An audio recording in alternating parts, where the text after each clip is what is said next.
And special thanks to our friends at Crave who were nice enough to send us the dual guard Google Pixel 9 Pro XL case. You can see this is the sage, like green type color.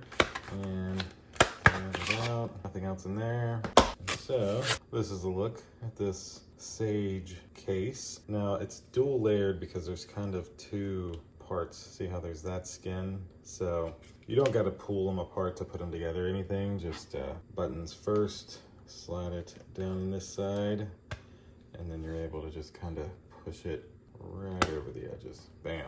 Now it's on there. It's not going anywhere. You got a great camera module cut out. Perfect for the front screen. A little bit of a lip there as well to protect it in case you drop it. Your cutouts for your mic and USB-C port. And at the end of the day, some nice texture, nice feel. Feels like it's got a good grip to it. And it looks phenomenal. I mean, this is the green sage color for the Crave Google Pixel 9 Pro XL phone case. Thanks to Crave for sending this to me. Thank you all for watching. See you in the next one. Deuces.